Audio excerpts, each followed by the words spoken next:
Conclusion. All the things that I've taught you here are the product of several years of meditation and mindfulness practice.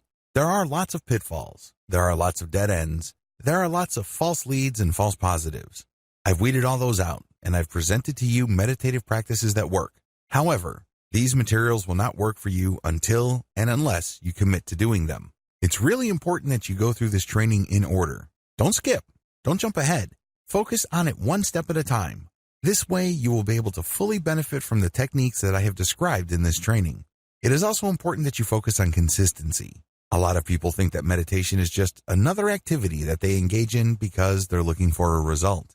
They are looking for some sort of solution. While that may ultimately be the truth, please understand that you must look at meditation and mindfulness as ends in and of themselves. In other words, they're not just means to an end. They don't just enable you to go where you really want to go. Instead, they must be your destination. They must find some sort of value in doing them. That value must be in the act itself. If you're able to do this, then it becomes part of you. It becomes part of your personality in addition to your daily routine. You will then be able to put yourself in a position where you will level up your ability to focus, stay in the present moment, achieve emotional distance and emotional clarity. Ultimately, it's all a choice. You have to exercise that choice. You have to be responsible for yourself, your thoughts, and your actions. Do it today. One of the most common problems I've noticed people experience with meditation is the fact that they feel that they would be able to do it only when things are right. They feel that they have to feel a certain way. They think that certain conditions have to be present in their life for them to do this. What you're doing is you're just giving yourself excuses to not start. I'm telling you, if you don't even get yourself to start, you are failing. You're not dealing with your stress. You're not getting your life back. You're not setting things in order as far as your mental peace and tranquility are concerned. You're achieving nothing. You might be thinking that you're researching book after book about meditation, but what you're really doing is just giving yourself an excuse to not start. You have to understand that when it comes to any kind of profound personal change, our number one enemy is ourselves. The paradox of self-sabotage. I know it sounds kind of weird. You know how frustrated you are. You know that you feel that something is missing in your life. You know that you're not fully content. You understand that meditation can help you achieve some sort of balance. You understand that meditation can lead to a greater sense of inner peace. Why in the world would you want to get in the way of that? Why in the world would you want to sabotage that? Well, it's actually quite simple. We're all creatures of habit. We get accustomed to things. We grow attached to things. Once you do things a certain way and you think about things a certain way, you feel that you're stuck in that pattern. You feel that you're not capable of going outside of that pattern. I know it sounds weird, but you know that you're not really all that happy.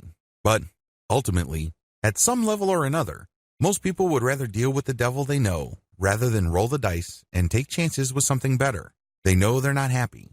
They know that things could be so much better, but they're afraid of trying something new.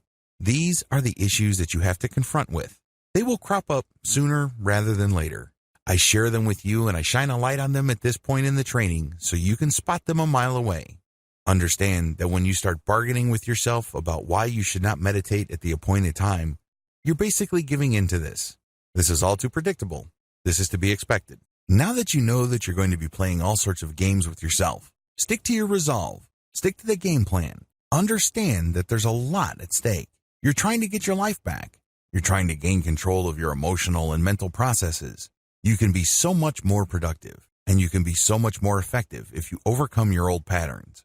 Unfortunately, if you allow yourself to make all sorts of excuses and justifications to go back to your old way of thinking, you give up a tremendous future for convenience. You've grown to love your chains. One of my favorite philosophers in college was the French Enlightenment thinker Jean-Jacques Rousseau. Rousseau said, "Man was born free, but everywhere he is in chains." This quote, of course, is all about political philosophy, but Rousseau was absolutely right on a personal level. We are born free. We are born with a tremendous amount of possibility. We are born with a tremendous amount of personal power. We have it in us to do great things. If you are doubtful of this, just think of the great thinkers, builders, and innovators of this world. Think about people who managed to build vast fortunes, even though they were born with nothing. People have potential. All of us do. If successful people can succeed, you can too. How do I know? Well, each choice you make is an exercise of power. You have all this unlimited potential in you, and it all flows from the fact that you have a choice. Your choice gives you power of the things you think about, talk about, and the things that you think you are capable of doing. But the reason why you feel so powerless, so limited, so small is because you've allowed yourself to live in a neat, tidy little box. This box indicates what you can and cannot do. This box indicates what you are, what you're about, and what you are not. Nobody put you in that box. You chose to be in that box. You chose to live in a mental prison.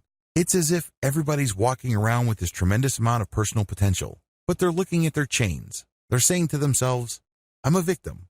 I'm wearing these chains. Little do they know that the key is in their hands. Understand what is at stake. You have no excuse. You only have choices.